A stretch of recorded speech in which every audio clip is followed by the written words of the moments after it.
Then, as most of my audience will know, after a year and a half of doing that, I started to get some kind of electrolyte issues and kind of felt cold all the time being in keto, because for a year and a half, I ate nothing but meat and fat and organs and salt. And I felt kind of cold all the time. I had some palpitations. And believe me, I had some cognitive dissonance when I added in carbohydrates back. Dr. Saladino experienced chills and heart palpitations on a carnivore diet.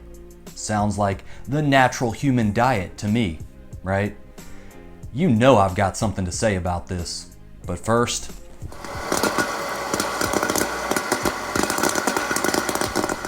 all right, now I think we're ready. So what I went ahead and did to make this video was I dug up some clips of Dr. Saladino speaking of his experience on the carnivore diet as he was going through it, so we can see how he portrayed his experience on the carnivore diet as it occurred in real time. The first clip I dug up is from Dr. Saladino in about December of 2018, and this was after he had been on the carnivore diet for 3 months. How I feel. I've been doing a carnivorous diet for about 3 months now, and I feel really good, really good. I noticed after maybe the second or third day that my mood was improved. I didn't even think I had mood issues, and I felt much more stable, much more calm, much more emotionally resilient, if that's even a thing, after a few days, and that's persisted throughout the course of my carnivorous diet. This can be due to ketosis, perhaps. I'm usually in low-level ketosis with levels about 1 millimolar, depending when the last time I ate was. If I've just eaten a large meal of protein, my levels might go down to 0.5 or a little below that in terms of millimolar ketones. The other thing I noticed was that I feel a lot stronger. So I feel better in terms of my mood, which surprised me, but it's a great thing. I feel stronger in the gym. My endurance is the same. I have no lack of endurance in a fully carnivorous diet with no carbohydrates. There was a little bit of an adjustment period, but it's totally normal now. But then if we fast forward a bit in time, after he's gotten some clout to about July of 2019, and we can see that Dr. Saladino was on the Mark Sisson Primal Whatever podcast, and he's sharing his experience about what he felt when he first went carnivore. And there's some details in here that don't really line up, so let's take a look.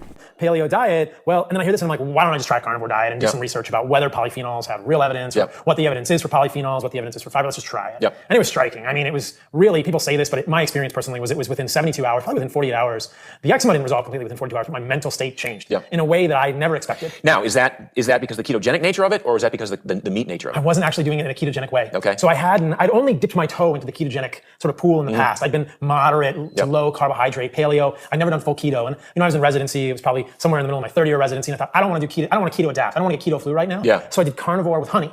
Wow. Right? So it's like people say, oh, maybe honey is carnivore because it comes from bees. So that was my hack. And I wasn't actually ketogenic at all. And within 2 days, and the preface to this, or the context is that I did not feel that I had depression or anxiety or anger issues. But my personal experience was that within 2 days, I had an improvement in my outlook on life. It was just like somebody changed the color of the glasses I was looking through. I was just more positive, more emotionally resilient, and a little bit happier person. But it was noticeable. Wow. And that was really cool. I thought, that's interesting. There's something to this. And I've heard people repeat it multiple times now, that often the mental health benefits or the psychiatric, just the mental clarity benefits, usually even independent of ketosis, are there with the carnivore diet. Certainly we know ketogenic diets provide mental clarity. Now wait a second, did y'all catch that? He told Mark Sisson that he was doing honey plus the carnivore diet because he didn't want to go into ketosis. Now, I don't know for sure if that's something that he's been doing the whole time. He certainly talked about the benefits of carbs now that he's more open about eating fruit and honey. But, he mentioned having ketone levels, and I can tell you right now that if you're eating 100 grams of carbs from honey, 99% of people are not going to have baseline ketone levels. So anyways, this guy is saying how he's fully carnivorous in his early videos, but then later on it comes out, oh, it turns out I was also eating honey. So I don't even know whether or not, personally, I can trust the dude based on what he's saying, because his story seems to be a little mixed up. Now, if we fast forward to, I think, January of 2020, you could check out there was a lot of hype around the game changers, and one of these big projects that he did was when he was gonna debunk the game changers, like big deal for him with that cringe podcast that he did with Brian from the Sapien Diet. And so I found this clip where they're talking there, and it's, again, contradicting in what he said before. Let's take a look. Athletes do not need carbohydrates to perform either explosively or in endurance sports. James likes to say, oh yeah, the slow and steady people can do it, but the explosive people can't do it on a ketogenic diet. And I think that this is not true. Anecdotally, I've noted no change in my explosive activities with a fully ketogenic carnivore diet. And I wasn't actually ketogenic at all. Bitch, shut the fuck up. Get the fuck out of here. Yo, Dre. What's up? Give me a funky ass bass line. Before I went carnivore 3 years ago, I was eating like an organic paleo diet. And that means that I occasionally ate almonds and I ate other nuts, and I would eat some seeds, but not too many, things like chia seeds, some. And then I would have salads with like romaine lettuce and radish and sweet potato and things like this, and maybe some olive oil, some avocado. And then I would have grass-fed meat, and I would eat like, I had a phase that I think actually triggered a pretty big eczema flare for me, where I was doing larger doses of mushroom extracts, things like reishi and chaga and lion's mane. And yeah. And so I was in residency, after medical school in Seattle, and basically had eczema that went head to toe. And I was like, oh my goodness, what is going on here? I need to reset my body. So I cut all the plants out and had a period where I became a little bit dogmatic as well, thinking, no, humans don't need any plants. Then, as most of my audience will know, after a year and a half of doing that, I started to get some kind of electrolyte issues and kind of felt cold all the time being in keto, because for a year and a half, I ate nothing but meat and fat and organs and salt.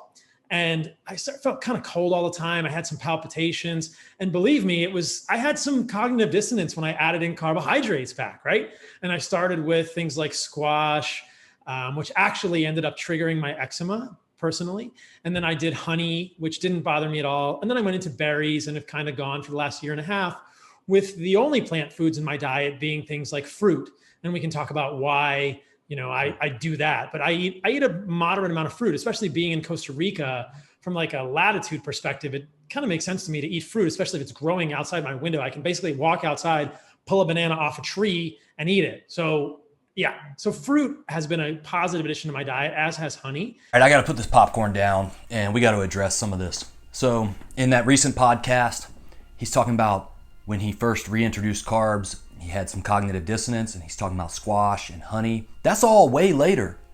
But we already saw that clip where he was with Mark Sisson talking about how he never really started the carnivore diet on a fully carnivorous diet because he was already adding in carbs with honey. So again, inconsistency in the story. And I don't really know what the deal is. I mean, I watched a bunch of this guy's videos. I'm not trying to cherry pick stuff. I'm showing you guys the dates of when this stuff aired. And his story just doesn't add up from my perspective. Now, who's watching the watchers? Who's watching the influencers? If it's not for people like me, would you guys connect the dots like this? Probably not. People would probably just give him a pass. But what it looks like to me is this guy was in residency. And first of all, Sean Baker was on the Joe Rogan podcast in like December of 2017. I'll put this up so you can verify that. And then Dr. Saladino's channel gets started in like November of 2018. So there's like a 10-month period between Dr. Baker going on Rogan and Saladino launching his own personal social media brand. And what I'm seeing is this guy basically saw the trend taking off for the carnivore diet, and he basically brands himself as CarnivoreMD. Well, good job, dude. So let's hear your story. And then as the story starts coming out months at a time, we can go back and see there's all these inconsistencies. Dude really wasn't doing a all meat and all salt diet or whatever, just meats and organs, nose to tail. All these talking points that he has about how great this is a natural human diet. I don't even, from my perspective of what I've seen in these videos, think that he was doing that. Because he's, slobbing down some honey when he's first getting started. So your whole diet that you failed on didn't work. That's the whole point I'm trying to make with this video. This did not work for you, dude. And so even if you said you did it with honey, it still wasn't working for you. You still developed chills and heart palpitations. And what else did he say? Something about like low energy or something. But then we go back and look at your videos and you're like, oh, my energy's fine. I'm doing great in sports, all this stuff. I'm so athletic. And it's like, bro, this does not add up to me from my perspective. So I'm going to share it with y'all. I'm not saying that this guy is bad or discredited or anything. I'm just sharing my perspective. And it doesn't add up. And that being said, if in fact he was doing honey, which he said on that Mark Sisson podcast, and then still developed this heart palpitations, these mineral deficiencies from this nutrient deficient nose to tail fantasy diet that he was pumping, that he wrote a book on, that he used to launch himself from residency to straight up Costa Rica. It was like there was no transition except for social media. It was like residency, social media, personal brand. Peace, guys, I'm out. I live in Costa Rica now. By the way, I eat fruit. And that's what I'm saying. Like, dude, it looks like fruit saved this guy's life. Like, I don't know how to put it any other way, dude. You were having heart palpitations and chills from some mineral deficient diet or whatever the circumstances were of your nose to tail natural primal diet. Like, dude, sounds to me like you almost died, dude. And then you ate some fruit and started feeling good again. So, look, man, your boy right here is gonna get the popcorn out and just share some opinions, thoughts, and criticisms. Not making any definitive statements. Maybe Paul can respond to this video, but I doubt it. Because why would you respond? If you're chilling on a beach in Costa Rica right now? Sorry guys, I'm out. Enjoy that carnivore thing that bandwagon. All right, y'all know what time it is. Red pill vegan. Next.